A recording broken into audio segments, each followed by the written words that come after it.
Good afternoon నేను Shalini. Welcome to special drive.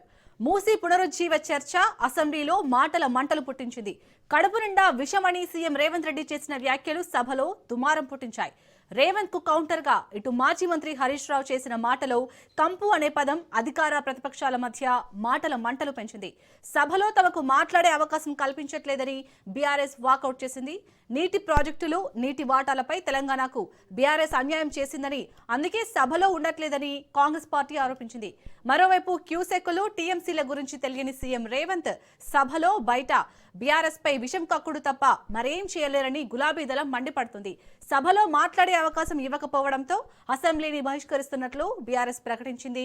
Telangana భవన్లో నీళ్లపై నిజాలు తెలిసేలా పవర్ పాయింట్ ప్రెజెంటేషన్ కు రెడీ అవుతోంది.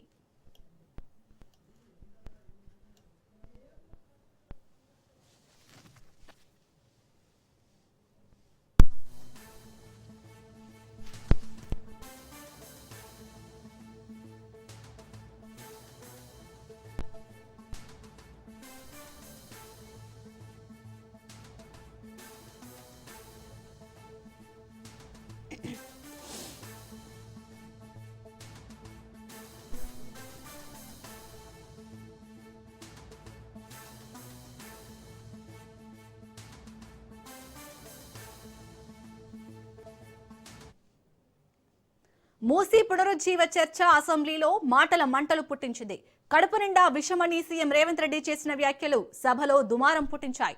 రేవంత్ కు కౌంటర్ గా మాజీ మంత్రి హరీష్ చేసిన మాటలో కంపు అనే పదం అధికార ప్రతిపక్షాల మధ్య మాటల మంటలు పెంచింది. సభలో తమకు మాట్లాడే అవకాశం కల్పించట్లేదని బీఆర్ఎస్ వాకౌట్ చేసింది. నీటి ప్రాజెక్టులు, నీటి వాటాలపై తెలంగాణకు బీఆర్ఎస్ అన్యాయం చేసిందని, అందుకే సభలో ఉండట్లేదని ఇటు కాంగ్రెస్ పార్టీ ఆరోపించింది. మరోవైపు క్యూసెక్కులు, టీఎంసీల గురించి తెలియని సీఎం రేవంత్ సభలో బయట బీఆర్ఎస్ పై విషం కక్కుడు తప్ప మరేం చేయలేరని గులాబీ దళం మండిపడుతుంది. సభలో మాట్లాడే అవకాశం ఇవ్వకపోవడంతో అసెంబ్లీని బహిష్కరిస్తున్నట్లు బీఆర్ఎస్ ప్రకటించింది. తెలంగాణ భవన్లో నీళ్లపై నిజాలు తెలిసేలా పవర్ పాయింట్ ప్రెజెంటేషన్ కు రెడీ అవుతుంది.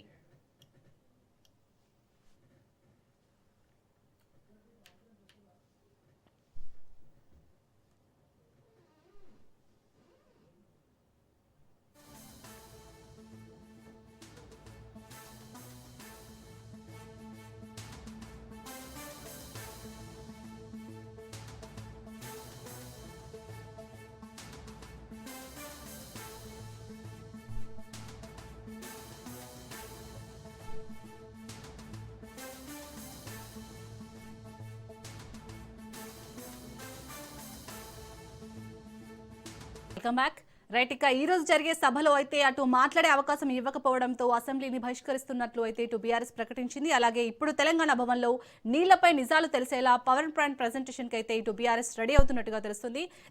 దీనిపై పూర్తిగా డీటెయిల్ గా డిస్కషన్ చేస్తారు మా ఇన్పుటేటర్ శ్రీకాంత్. Over to you.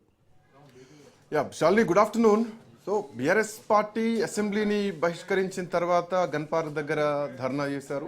ఆ తర్వాత తెలంగాణ భవన్లో పవర్ పాయింట్ ప్రెజెంటేషన్ ఇచ్చి నీళ్ల విషయంలో తెలంగాణకు జరుగుతున్నటువంటి అన్యాయాన్ని ప్రజలకు చెప్తాం. సో ఇప్పటికే కేసీఆర్ చాలా ప్రశ్నలు సంధించారు.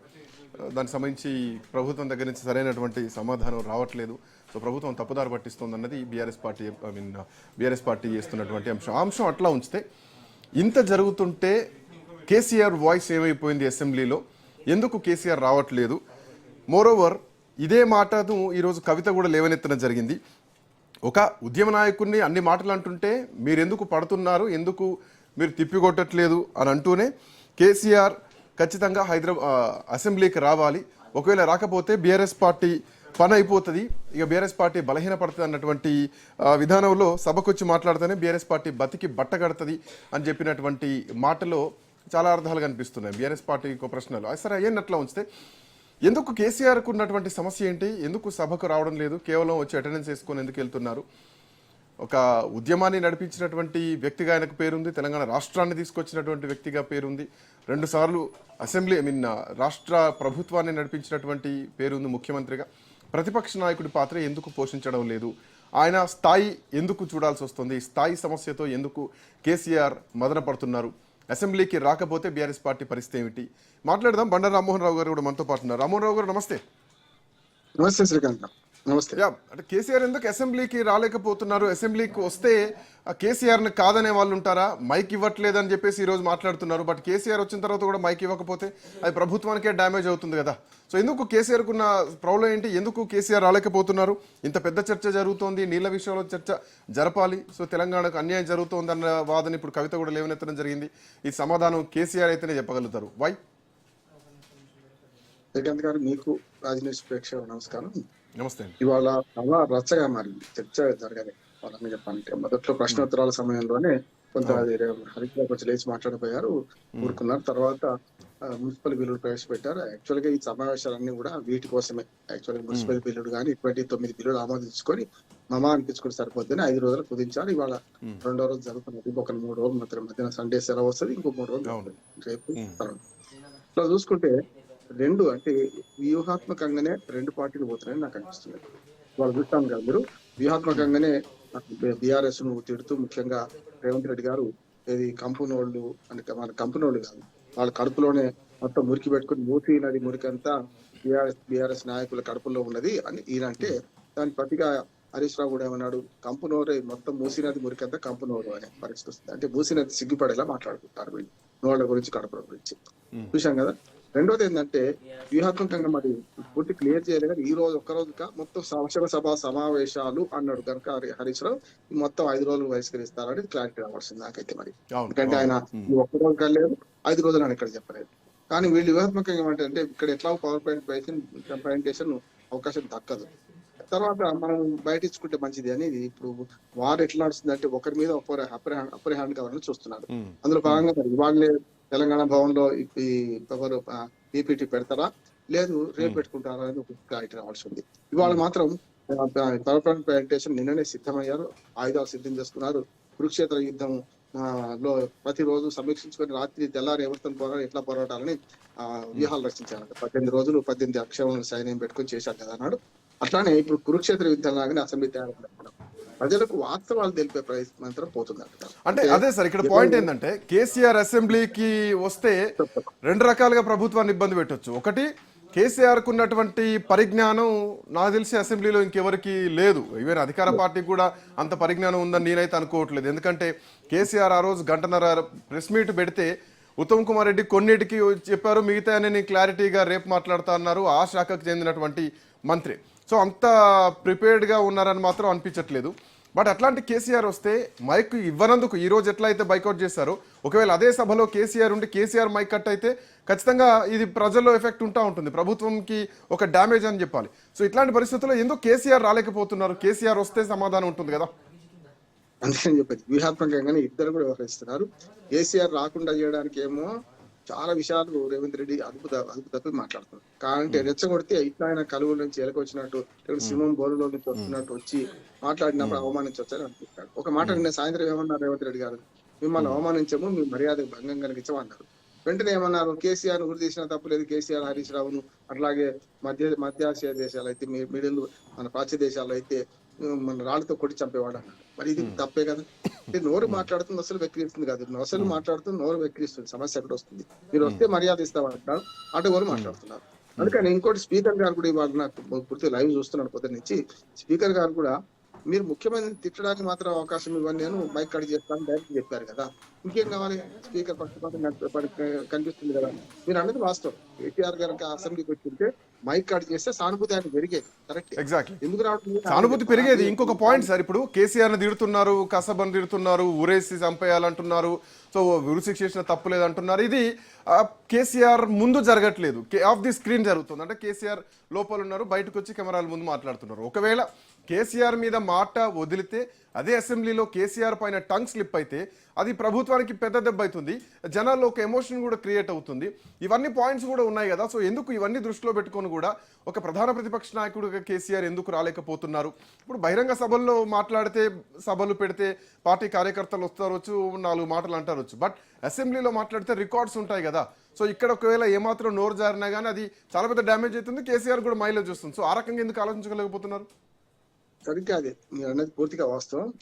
ఒకసారి అనిపించుకొని పోతే బాగుంటది అనిపించింది. ఇప్పుడు ఏమైందంటే అనువుగాని చోట అధికులమైన రాదు అనే పద్యం ఉంటుంది.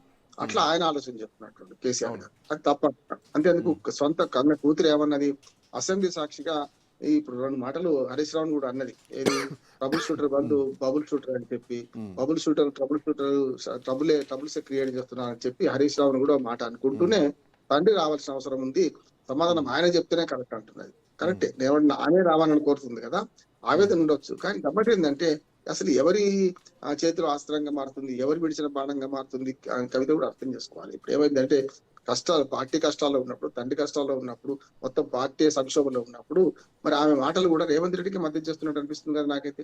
ఎందుకంటే మామూలు చూడండి, కష్టంలో ఉన్నప్పుడు ఇప్పుడు పాము పగ తోక చుట్టమని గతంలో సామెత ఉండే శ్రీకాంత్ గారు. ఇప్పుడు కాదు, తోక పగ పాము చుట్టం. హరీష్ రావు పగే నీకు, కానీ పాము చుట్టం ఎట్లా అవుతుంది? రాకపోవడానికి కారణం అయితే మీ తండ్రే కదా, ఆయన నిర్ణయం తీసుకోవాలి కదా. హరీష్ రావు, కేటీఆర్, ఇతర మంత్రులు ఎవరైనా. ఇంకొక పాయింట్ కూడా ఇక్కడ, ఒకవేళ హరీష్ రావు మాట్లాడితే కౌంటర్ గా బీర్లా ఎలయ్య మాట్లాడుతారొచ్చు, లేదంటే శ్రీధర్ బాబు మాట్లాడుతారొచ్చు, లేదంటే ఆది శ్రీనివాస్ మాట్లాడుతారొచ్చు, ఇంకెవరో మాట్లాడతారు. కేటీఆర్ మాట్లాడినా, హరీష్ రావు మాట్లాడినా. బట్ అదే కేసీఆర్ గనక ఒకవేళ మైక్ లో మాట్లాడితే కేసీఆర్ కు సమానంగా రిప్లై ఇచ్చేటువంటి స్థాయి నాకు తెలిసి ఒక్కరిద్దరికే ఉంటుంది. ఒకటి ముఖ్యమంత్రికి, దట్టు రేవంత్ రెడ్డి అని కాదు, ముఖ్యమంత్రి చైర్, ఆ తర్వాత ఉత్తమ్ కుమార్ రెడ్డి. ఇంతకు మించి అయితే ఎవరు కనిపించట్లేదు. సో కేసీఆర్ వస్తే ఇట్లాంటి పరిణామాలు కూడా ఉంటాయి కదా. సో ఆయనకు ఒక స్థాయి కూడా ఉంటుంది కదా. మోర్ ఓవర్ ఈ మొన్న 39 మందిలో 10 మంది ఉన్నారా పోయారు, ఆ విషయం అట్లా ఉంచితే ఉన్న క్యాడర్ కూడా ఒక ధైర్యం వస్తుంది కదా కేసీఆర్ సభలో ఉంటే. ఆ అంశం కూడా ఆలోచించాల్సినటువంటి అంశమే కదా. ఖచ్చితంగా అందరూ అదే అంటున్నారు. నిజంగానే మీరు ఆయనను ధృవీకరించి ఆయన ఇష్టం ఉన్న ఆయనతో మాట్లాడిన సభలో సభ రికార్డ్ అవుతుంది ఒకటి.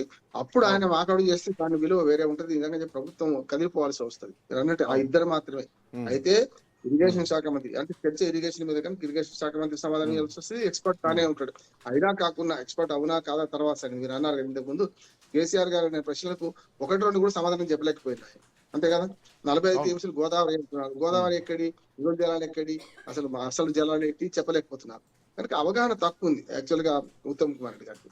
కానీ అవగాహన కంటే ఎక్కువ మాటల చాతుర్యం ఏమో రేవంత్ రెడ్డి గారికి ఎక్కువ. ఈ ఇద్దరు కలిపి ఏదో చేస్తున్నారు.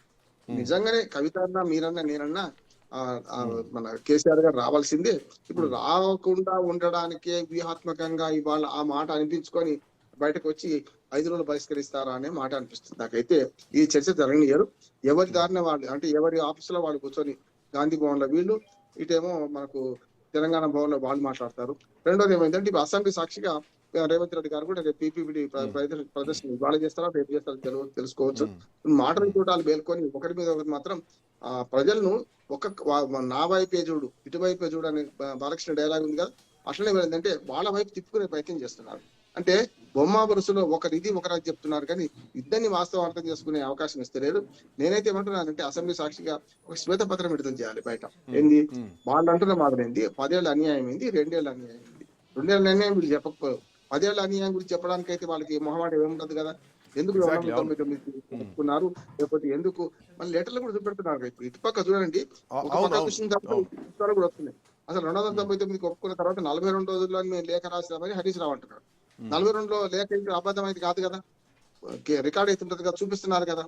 తర్వాత ఈ 10 ఏళ్ళు వాడు ఎందుకు అశ్రద్ధ చేశారు, ఈ 10 ఏళ్ళు దీన్ని నానబెట్టింది ఏంది అని అసలు లెక్క అయితే కేంద్ర ప్రభుత్వం బాధ్యత ఉంది శ్రీకాంత్ గారు. అసలు సంగతి ఏంటంటే వీళ్ళిద్దరు కొట్లాడు దోనవాళ్ళు అడిగితే ఈయన ఒక ఫాయిదా పోతా అన్నట్టు వాళ్ళు ఇప్పుడు వాళ్ళ చోద్యం చూస్తున్నారు అంటున్నారు.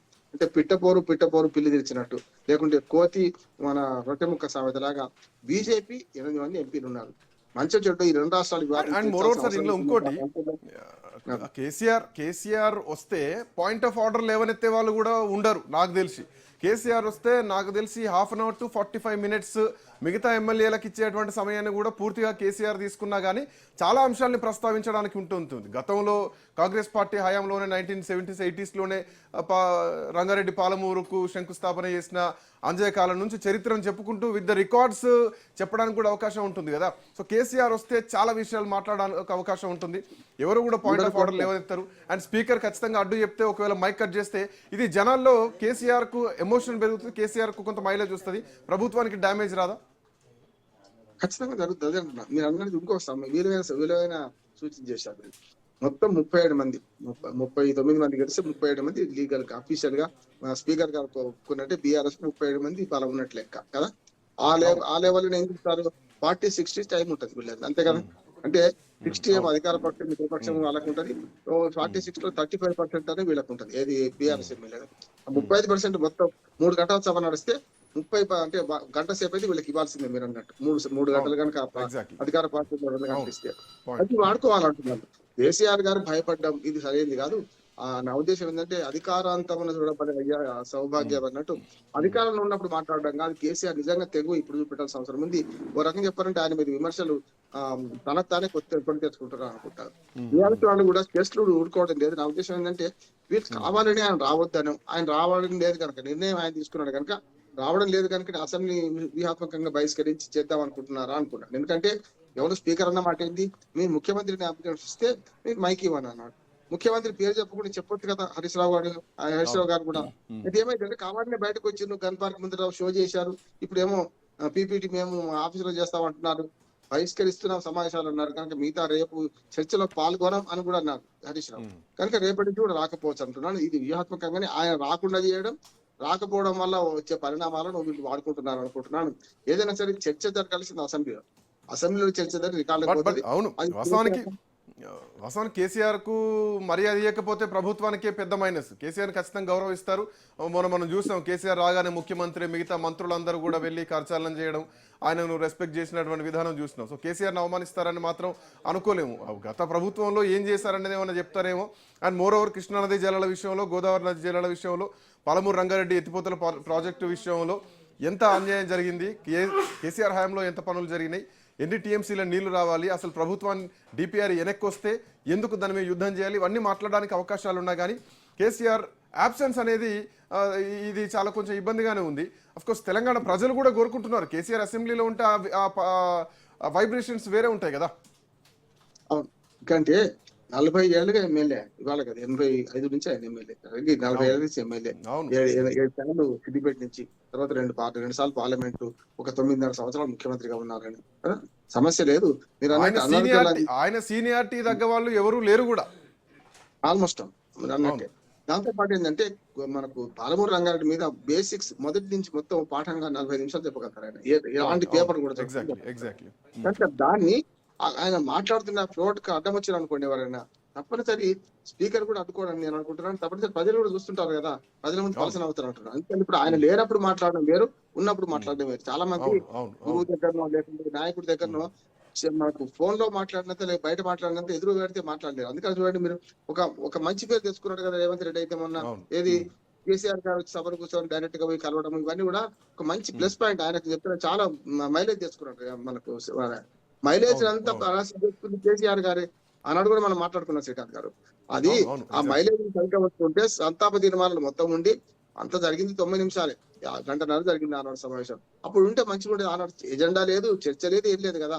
చాలా సుహృద్భావ వాతావరణంలో సంతాప దినాలు ఐదాకుండి అందరితో కలగడిగా ఉండి పోతే అది వేరే ఉంటుంది. ఇప్పుడు అప్పుడు మొన్నటి దానిలో రేవంత్ రెడ్డికే మార్కులు పడ్డాయి. ఇవాళ కూడా ఈయన రాకపోవడం వల్ల ఇటు మైనస్ మార్కులు పడ్డాయి. నేను రేవంత్ రెడ్డి కొత్త మార్కులు పడ్డాయి ఏంటి, రేవంత్ రెడ్డికి విమర్శలే ఉన్నాయి. ఎందుకంటే ఆ మాట అనొద్దు, నోళ్లు కంపు కడుపులు కంపు అని మాట్లాడాల్సిన అవసరం లేదని రేవంత్ రెడ్డికి మైనసే ఉంది. కానీ ఆ మైనస్ కంటే ఎక్కువ ఇప్పుడు జనరల్ గా మనకు ఈ గ్రూప్ 1 వీటిలో ఏముంటది, మైనస్ మార్కులు ఉంటాయి కదా. ఇప్పుడు కేసీఆర్ గారు సభకు రాకపోవడం వల్ల మైనస్ మార్కులు పడ్డాయి అంటారు. ఫస్ట్ అటెంప్ట్ చేయకపోతే కూడా మైనస్ మార్కులు పడతాయి కదా, అదే జరిగింది. మైనస్ మార్కులు పడ్డాయి, అదే జరిగింది. ఇప్పటికైనా సరే నా ఉద్దేశం అంటే రేపటికల్లా మరి పునరాలించుకొని రేపు మన కేసీఆర్ గారు అసెంబ్లీకి వస్తే మనకు మంచిగా ఉంటుంది అనుకుంటున్నాను. మరి ఆలోచన వాళ్ళ వ్యూహం ఎట్లా ఉంటుందో చెప్పలేం. కానీ ఇప్పుడైతే దీన్ని బహిష్కరించి 5 రోజుల సమావేశం ప్రజలు కూడా కోరుకుంటున్నారు. చాలా మందితో మాట్లాడినటువంటి టైంలో కూడా ప్రజలు కోరుకుంటున్నారు. అసలు ప్రభుత్వం ఏం జరుగుతుంది, తెలంగాణకి ఏం అన్యాయం జరుగుతుంది, కేసీఆర్ లాంటి ఒక వ్యక్తి వచ్చి అసెంబ్లీలో చెప్తే రికార్డ్స్ ఉంటది కానీ బహిరంగ సభల్లో చెప్తే అంత వ్యాలిడిటీ ఉండకపోవచ్చు. ఉండదు. చెప్పకపోతే ఎట్లా, ప్రతిపక్ష పాత్ర వహించాల్సిన బాధ్యత అంటే ప్రభుత్వానికి ఎంత బాధ్యత ఉందో నిర్మాణాత్మక ప్రతిపక్షానికి ఉంది, అందులో ముఖ్యంగా కేసీఆర్ గారికి ఉంది అంటున్నాను నేను. అది లేకపోతే ఏమవుతుందంటే ఇప్పుడు కావాలని మేము రాకుండా ఊరుకుంటా పోతాం, చేసే ప్రయత్నం చేస్తున్నాం అనుకుంటాను. ఇప్పుడు మీరు అన్నదాంట్లో అందరూ రాష్ట్ర ప్రజలందరూ కూడా కేసీఆర్ గారు సభకు రావాలి. కేసీఆర్ రేవంత్ రెడ్డి మాట్లాడటం కాదు, అదే కూడా right. Anyway thanks for joining Ramohan Rao garu. So KCR అసెంబ్లీకి రాకపోయేసరికి ఇంకొక చర్చ నడుస్తోంది. కేసీఆర్ని అంటే కేసీఆర్ అబ్సెన్స్లో కేసీఆర్ని మాట అనడం వేరు, కేసీఆర్ను ఎదురుగా పెట్టుకొని మాట్లాడడం వేరు. సో కేసీఆర్ ఎదురుగా ఉన్నప్పుడు అసెంబ్లీలో మైక్ కట్ చేస్తారా? కేసీఆర్ మాట్లాడితే ఒక మైక్ కట్ చేసేటువంటి పరిస్థితులు ఉండకపోవచ్చు. ఒకవేళ కట్ చేస్తే కనుక ఖచ్చితంగా ప్రభుత్వానికే భారీ డ్యామేజ్ వస్తుంది. కేసీఆర్ని ఎదురుగా పెట్టుకొని తిడితే అఫ్కోర్స్ జనాల్లో కూడా ఒక డ్యామేజ్ వస్తుంది ప్రభుత్వానికి. సో అట్లాంటి పరిస్థితుల్లో కేసీఆర్ అసెంబ్లీకి రాకపోవడానికి కారణాలు ఏమిటి? ఎందుకు కేసీఆర్ అసెంబ్లీకి రాలేకపోతున్నారు? ఎందుకైనా ప్రజా ఉద్యమాలు చేస్తాం, ప్రజలతో మమేకమవుతాం, మేము కొట్లాడతాం అని చెప్పేసి బహిరంగ సభలకు వెళ్తున్నారు, అసెంబ్లీకి రావచ్చు కదా అని చెప్పేసి ప్రజలు కోరుతున్నటువంటి పరిస్థితి.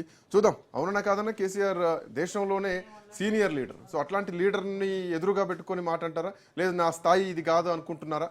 చూడాలి మరి కేసీఆర్ ఆలోచన విధానం ఎట్లా ఉందో. Anyway, that's all for now. Next updates continue అయితే కీప్ వాచింగ్ రాజ్ న్యూస్.